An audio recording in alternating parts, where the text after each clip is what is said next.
And what decision at this junction, what decision did you then make? Because I'm seeing a junction here where you can go one of two ways. You can clean up and try and redeem yourself or do something good with your life, or you can continue on down that path. I made the wrong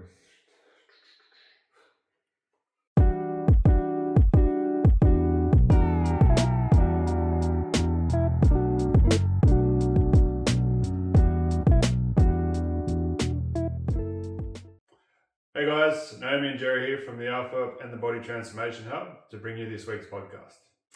So this week we're going to do something slightly differently. We've come together to talk about a topic which is a little bit sensitive and something that has been a big part of our lives, especially Jerry's. And Jerry has offered to share his story and come together and have a chat and share his journey in relation to addiction, depression, and the transformation he's been through. So Jerry, take us back to wherever you feel like you want to start. So how about if you take us back to, say, school years? What were you doing? Where were your skills? Where was your focus? Where was your energy? Were things going well for you? Like, where did you see your life going at that point in time? At what age are we talking when things started for you? From a young age, I was always really good at sport. And like young teens, or? Yeah, up from the age of 8, I think I can remember being really good at soccer, football, track and field, everything that sort of involved in school regarding sport, I was good at. And that's where I sort of could see myself going and being a very good sports person. Anything I did, I succeeded in. So I could just sort of envision a life of being a sports person. Yeah. So you're a young age, you're coming to your early teens, you're an elite young performer, which of course, you know, our top level performers and athletes, that's where they start. They're starting off at a high level at school. Yeah. So obviously as well, when you're that age, it's hard to see yourself as a professional athlete, but you're going to start having dreams. Did you start having dreams, and did you have one particular sport that you focused in on? Yeah, I always had dreams. I was always something, especially as a young kid growing up in a country town, always dreamt of being playing professional, rugby league or soccer or cricket or whatever it was. My main focus was rugby league. Started playing that, or played soccer until I was about 8 or 9. I think it was 8, and then started playing rugby league and just fell in love. And like everything else, I become really good at it. So rugby league became more of a focus than the other sports, with a bit of a dream to look towards NRL. Is that right? Yeah, absolutely. And because it became my main focus, with obviously training with my mates and all that sort of stuff, and then playing on the weekends, it just became a part of my life. Yeah. And playing it for so long sort of linked me to playing a lot of representative football, whether it was in primary school, high school. Once I was in high school, I started to sort of get noticed by I wouldn't say a few clubs, but one club in particular, St George Illawarra. So from the age of, I think it was 15, I made the Harold Mats team for St George Illawarra, and then from there I started to focus on more high level training and things like that with with coaches and everything like that. So. And that was with St George. Yeah, well, the Steelers are part of the same sort of club. But. So is that where your training then stepped up to a higher level, and you were considered to be focused more on your training as an athlete with a purpose of making it in the teams? Yeah, absolutely. And it became more apparent that you had to, if you wanted to make it to being a professional player or rugby league player, you had to really focus on training and everything that involved training. At that age, had anyone brought in nutrition at all? Were you being encouraged by the coaches to eat clean, or were they leaving that because you're young, you're fit, like don't put that on them, just focus on the training? It was sort of spoken about, but you would get your food when you would play, bananas and sandwiches and things like that. But what you did outside of training or anything like that that wasn't focused on, which was for me very hard. So tell me a little bit about how did you go with that journey with St George, and why was that hard with the sort of the food nutrition side of things, or outside of training? What happened for you there? With the Steelers, it was pretty good because it wasn't an NRL club. It was a feed club for the NRL, for the Dragons. So it was good because you could just focus on your own thing, and you could ask any of the trainers, for advice or anything like that. So from the Steelers, did you do quite well there with your training and your performance? Were things going in the right direction at that point? Yeah, absolutely. They were going really well when I sort of we finished the season off with playing Hal Matthews, and then went back to playing club football. I was playing with Milton Ulladulla Bulldogs, and then from there I went to a development camp with the Sharks, and that was with another one of my mates that we got selected out of two teams and to go up there and spend a weekend up there, and it sort of kept that fire inside of me to become a professional player. So, and how old are you at this point? 16. So from this point on, you're still doing well with your performance. You're becoming a better player. Things are still looking good, and you're now at the age where people are looking at you for Toyota Cup, and you're starting on your NRL journey. So the next season, then, what happened for you from there? From there, I kept training my local club, but then everything else started to come into what happens with a teenager, where girls and parties and all that sort of stuff. So,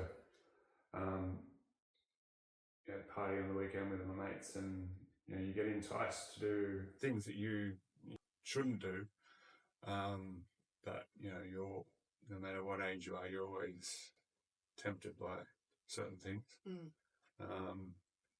So off season come, and you just go to house parties and things like that with your mates and do what everyone else was doing. So. And this was off season? Yeah. So how did that then affect you when you then came back onto the next season? At that point, I wouldn't say it was a problem because I wasn't addicted yet. It was enjoyable, but I didn't have any reliance on it. So you went through that season, and were you still partaking in recreational drugs at that point whilst you were training in that season? So you got through that next season and you were still doing well? Yeah, so in saying that, in that off season, doing the parties and drinking and all that sort of stuff, at the same time like you do at home. So I met someone online, and which then led me down my next path, where I continue on to go down to move down to Melbourne. And so moving to Melbourne, did that affect your plans of rugby league at that point with who you were with, or what happened for you there? It probably did, because it sort of cut off the world of rugby league in New South Wales, and me being a young male, you sort of you fall head over heels in love, and I just followed what I was thinking I was doing the right thing, which sort of it led me to my next step in rugby league. Okay, so down in Melbourne, what happened there with rugby league once you moved down there? At 17, are we now? Yeah, 16 and 9 months or 10 months, because I was able to drive down there myself. Moving down there, I sort of realised that rugby league wasn't a big thing down there, obviously because of AFL and whatnot. But moving down there with the person that I was seeing when I was down there, I found out that she had a family member or knew someone at the Melbourne Storm. And I didn't think anything would come of it. He then spoke to this person that he knew at the Storm, and teed up a training session for me to go to. So I did, and it started to sort of snowball after that in a good way, because it was trained well, which then led me to getting into the development squad for the Melbourne Storm.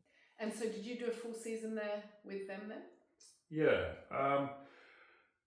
We would play, wasn't with the Storm, but you would play for a feeder club at the Storm, which is, I think it was the Sunbury Tigers. And which then led to a lot more accolades for myself, getting into, so I was in the Storm, had my first sort of contract, if you want to call that, made a combined affiliated states team and so on and so forth, which was pretty exciting for me because I didn't think I was going to go anywhere after moving from New South Wales. But being linked with a club like the Melbourne Storm was pretty exciting. Mm.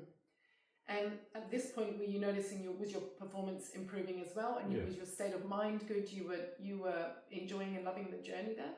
Absolutely, yeah. And it was always challenging because doesn't matter what you did, you're always held accountable for, if you didn't train or if you're eating wrong, eating the bad foods and things like that, which was good. But at the same time, I still had no knowledge of nutrition, and I tried to start going to the gym, but being by yourself down there, not really knowing anyone, you can't really do that. Well, you can, but you just got to have the motivation yourself to do it.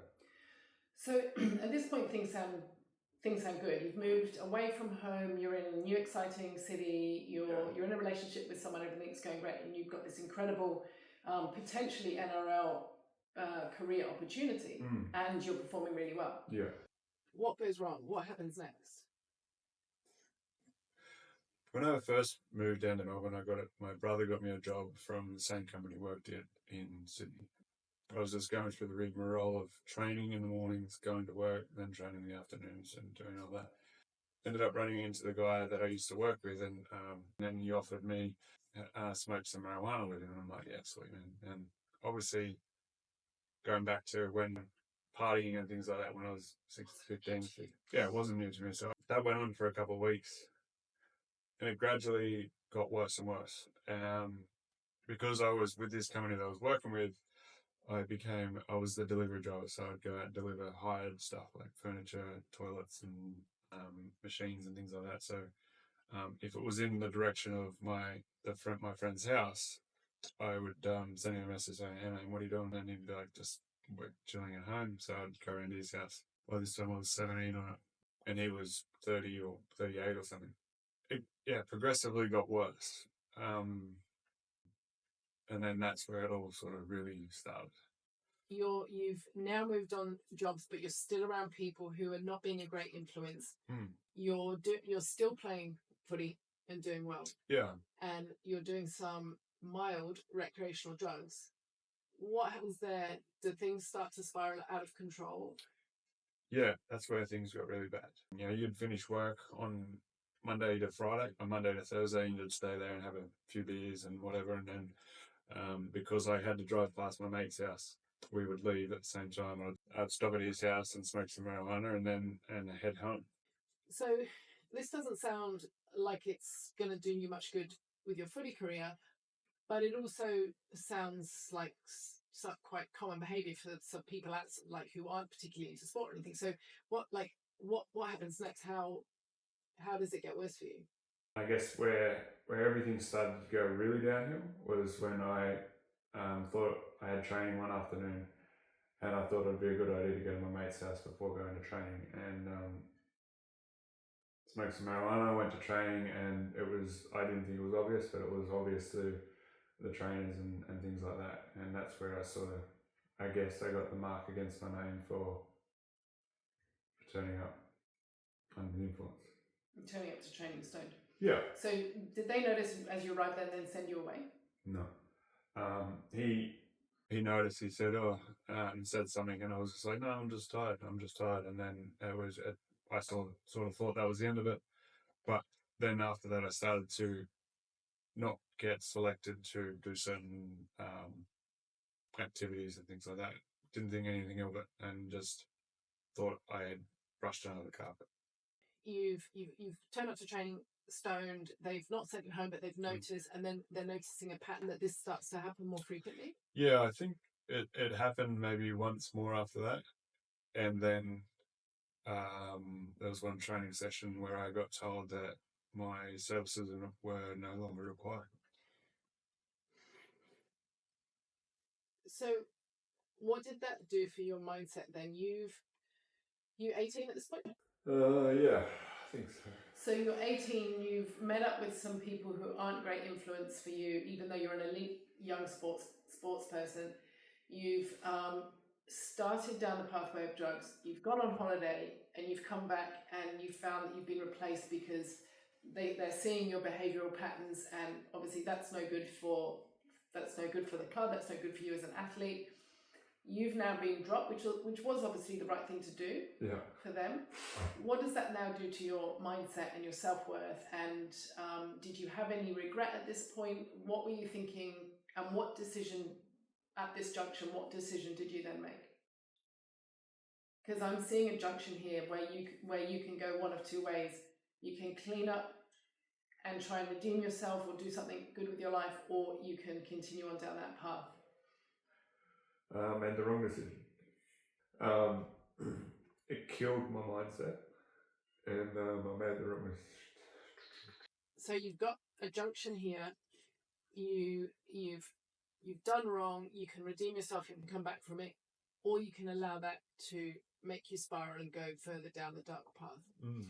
What happened to you? Which path did you take? What decision did you make? I turned down the wrong path. I turned to the only thing that I would think would make me feel better was drugs. I tried not to let it affect me, but it was pretty obvious that it was taking a massive toll on me, because instead of sort of Monday to Friday, Monday, Thursday or Friday going to my mate's house, it was every single day now. So it was, it started off just in the afternoons with going after work, and that went on for a period of time, and it was cool because I was hanging out and it was just helping me block everything out. And then it went from being the afternoons to then every morning I would smoke in my car before I went to work, and then in the afternoons go to my mate's house.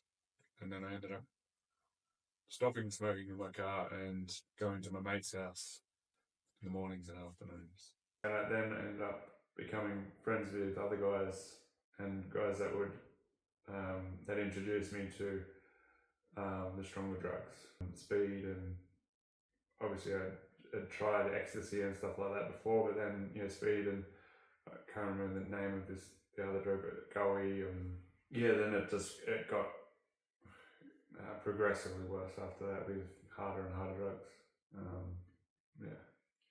Do you want to expand on that as to what your lifestyle became and what was your mindset doing as it continued on like this? I was going from being told that you weren't wanted or needed by a football club, sort of just as you do, you try and block it all out, and you try to forget about it and think that you made the right decision with what you're doing. So I was just working at a job that wasn't doing me any good.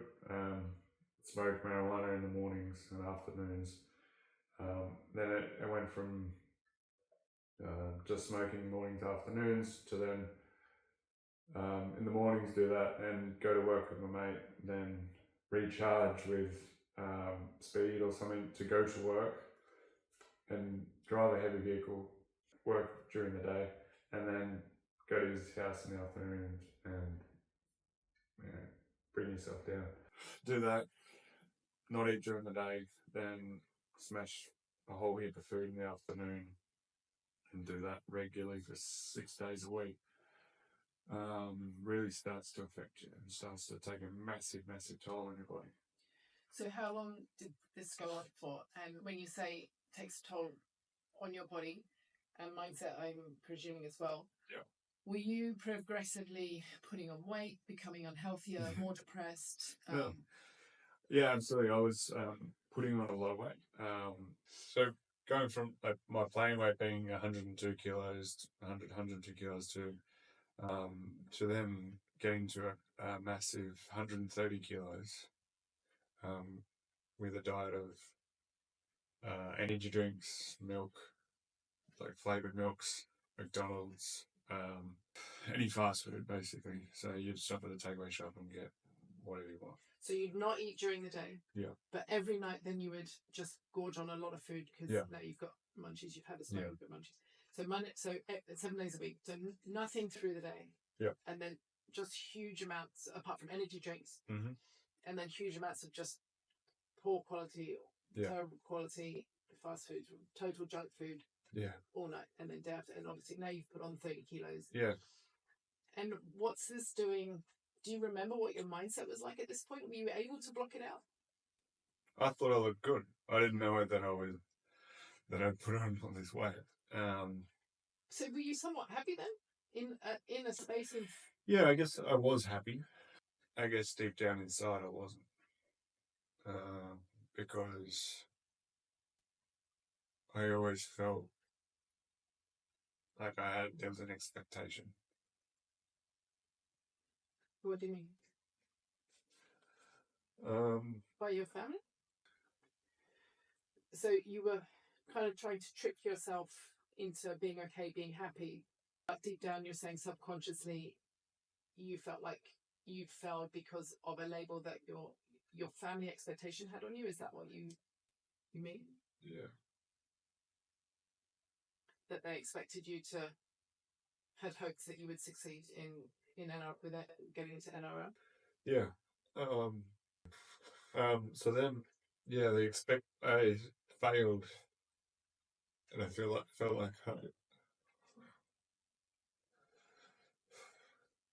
I felt like I'd let my family down. Did you stay in Melbourne much longer? What happened next over the next few years whilst you were down there? Yeah, it just got worse and worse. So I ended up getting another job to support myself with the amount of marijuana I was buying and other stuff, which was also, and then I went to a peak of taking so much and earning a lot of money, and then buying myself a really nice car. It was one afternoon, I think I was going to visit my mate to go and smoke marijuana, and I was driving my new car, my new ute that I had, which I stupidly was trying to race someone on the Eastern Freeway and ended up spinning out and riding the car off.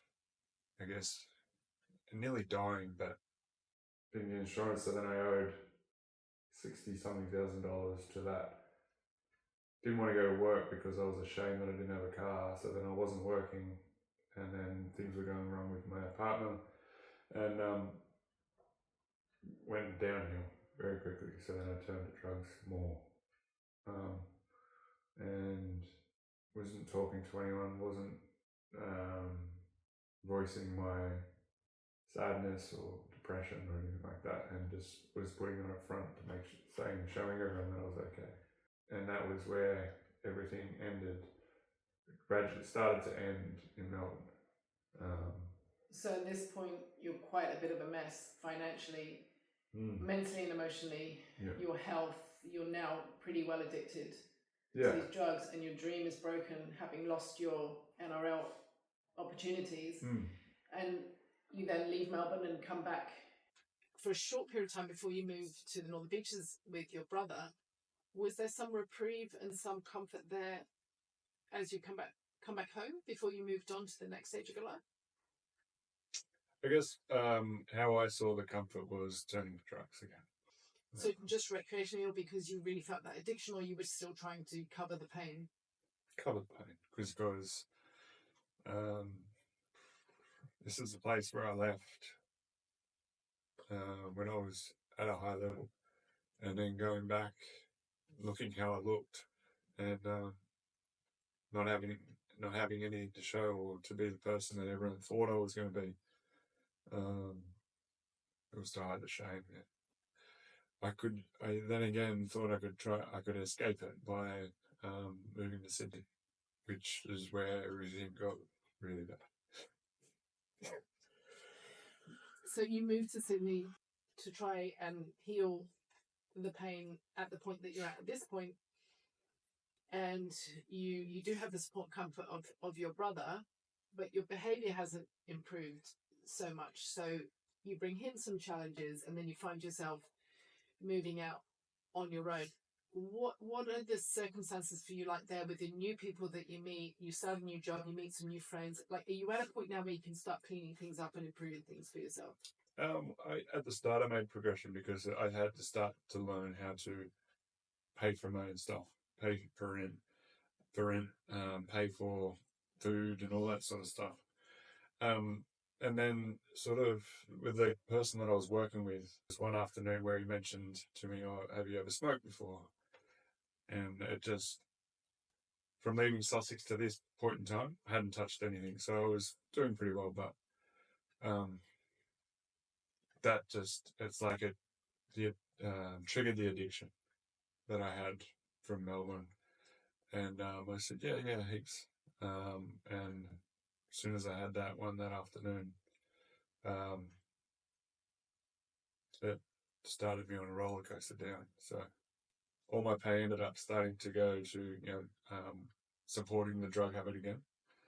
And this person I was working with had connections to get really anything. So it was scary because there was weeks there where I owed 3 or 4 weeks in advance, weeks rent, and I couldn't pay it because all my money was gone, and I'd live off a certain amount of food a week, or I would go home late at night and eat my people at the house that I was sharing with, eat their food because I didn't have anything. So have you brought with you the $60,000-$70,000 worth of debt? Yeah, that was another thing that I thought I could outrun was the car debt, the TV debt, fines, and all that sort of stuff,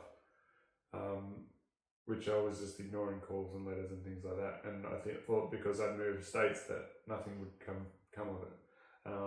And so then everything led me to a path of trying to hide, trying to get out of paying money because I didn't have any, which then led me to like the really hard drugs, which was like ice, cocaine, ecstasy. Never touched heroin, but everything else I did.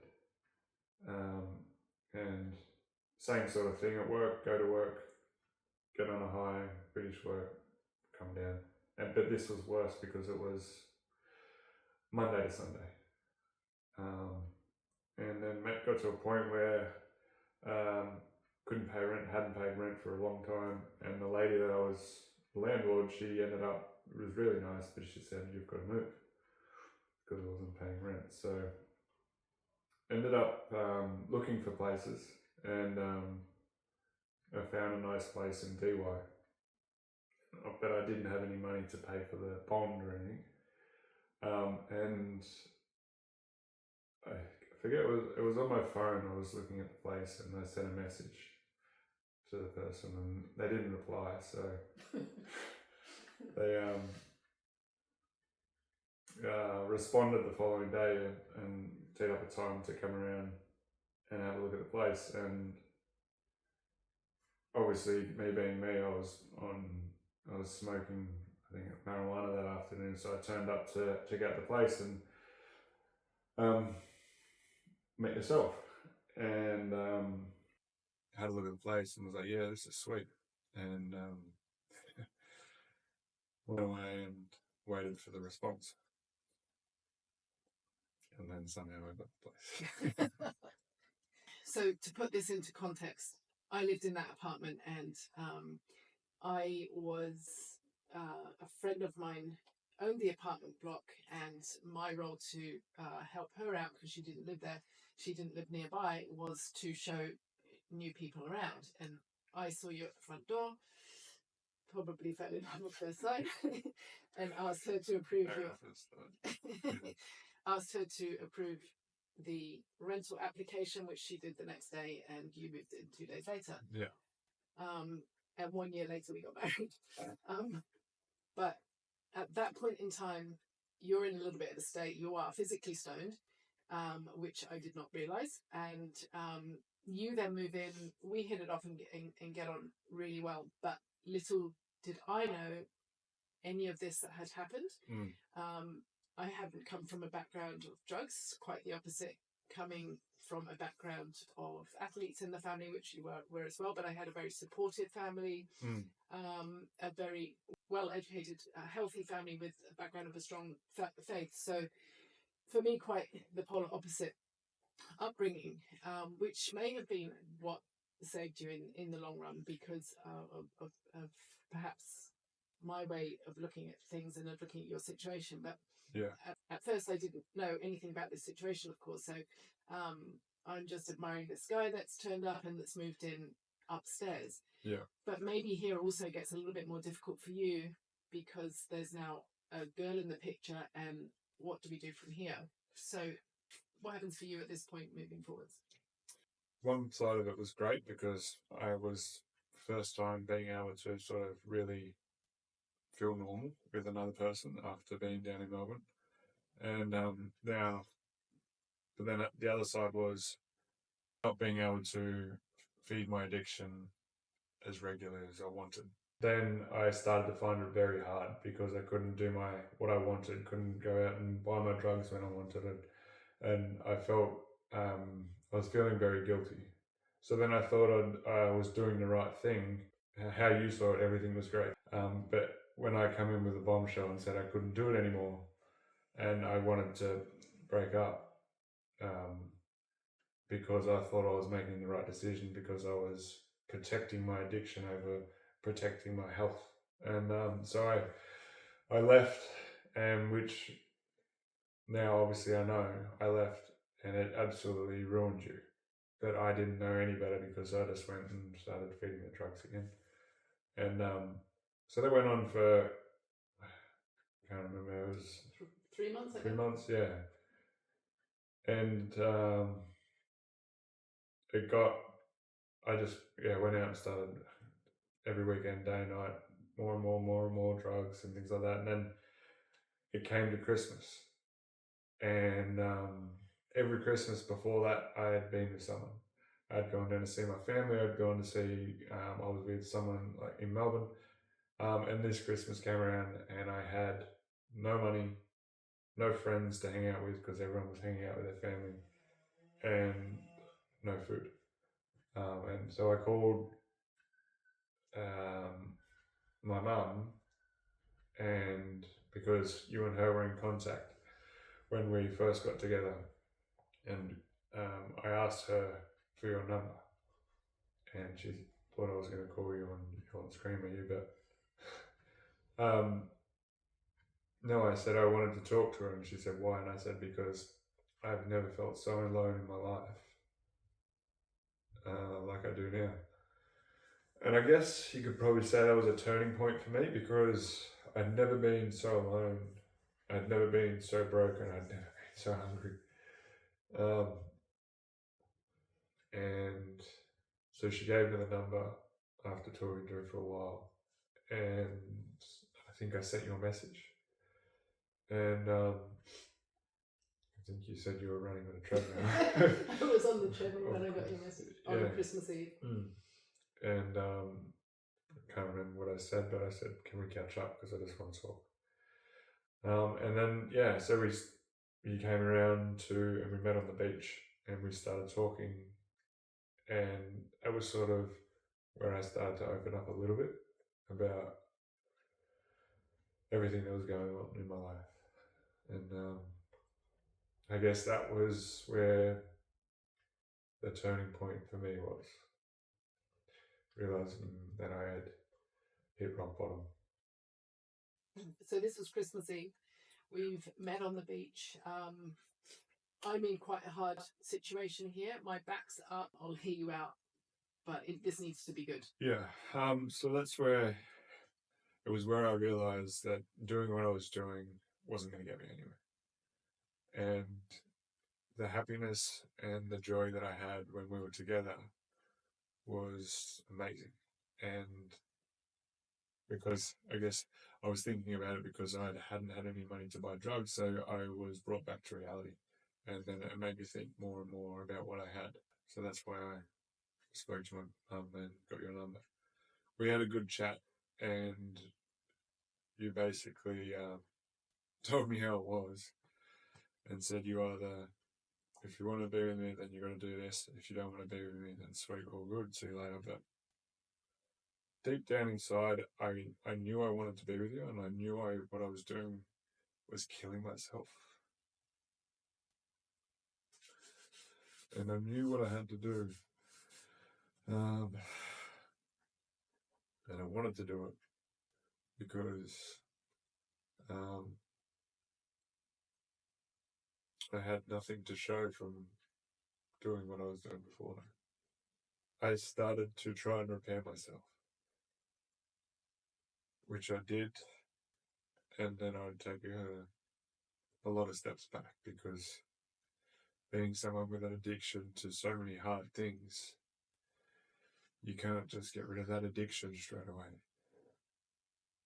What you gave to me was structure and information about nutrition and going to the gym, and structure about life. And you gave me purpose. Ended up having an accident at that company, not because of doing anything wrong, just it was an accident. Which then, I think, because of being back with you now for a period of time, you were able to sort of help me see the strength in having faith, and everything, and the showing me and me understanding that everything happens for a reason. And so I believe, we both believe, that this accident happened for a reason, to help me leave this company. The addiction for drugs got less for the harder drugs, but also I started then feeding the addiction with smoking cigarettes and drinking alcohol. I would never drink and drive trucks or cars or anything, but the addiction for smoking cigarettes became really bad. So we're now come back together.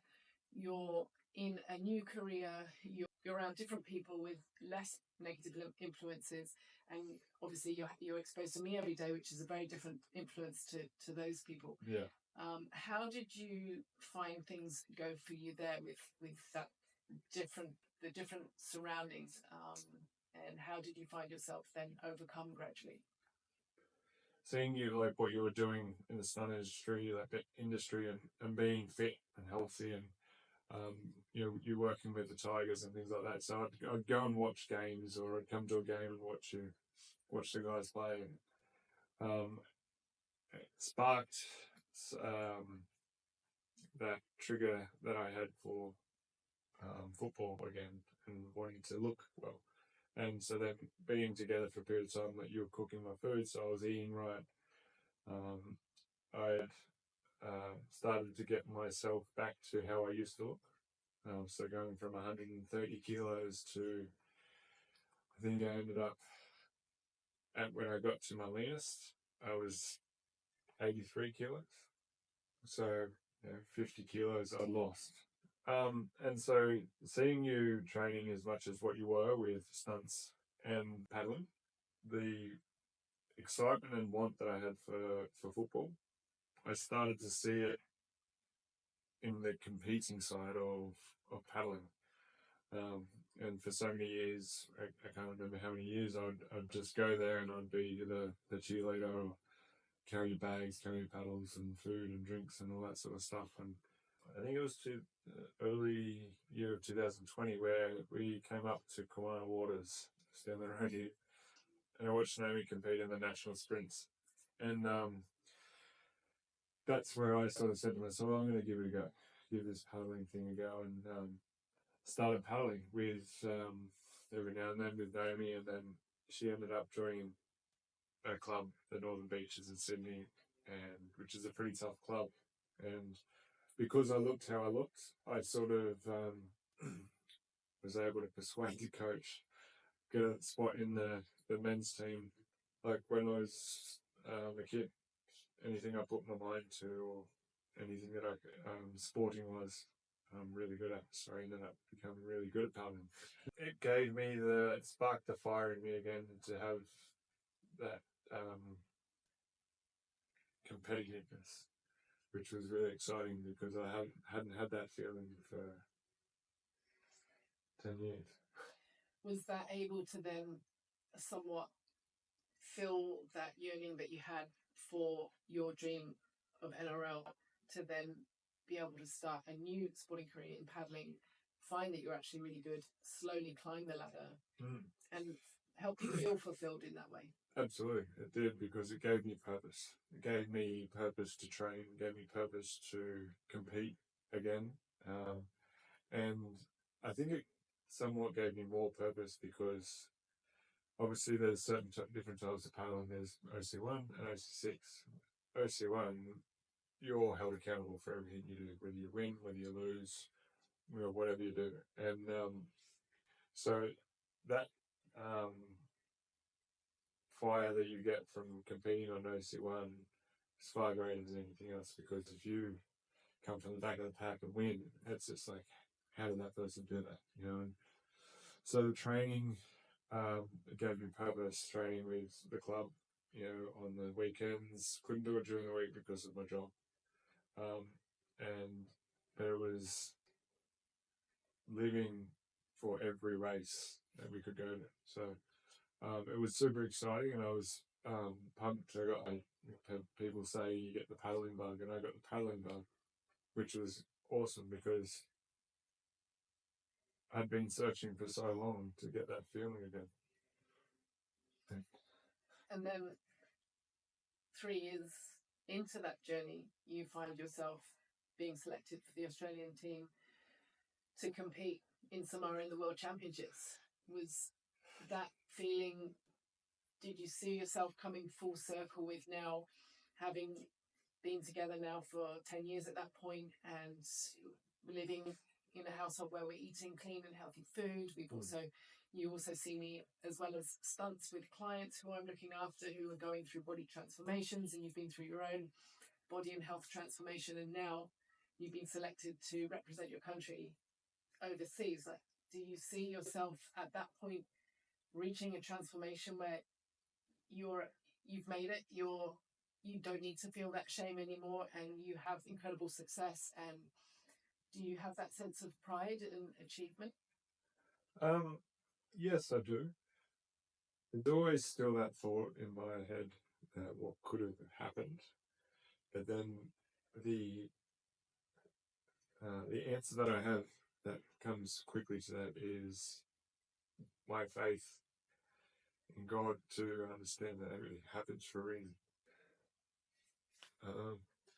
And everyone's supposed to meet for a reason. Everyone's supposed to take their certain purpose. And unfortunately, people go through hard times in life, and some are worse than others, like you've experienced.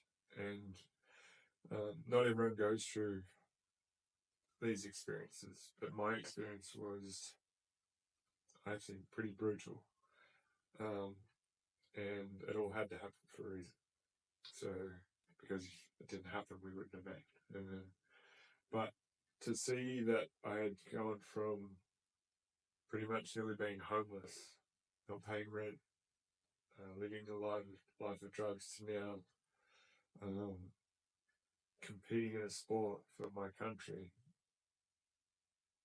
I guess I could say I felt fulfilled. But it also, doing that led me to then think, how can I grow from here?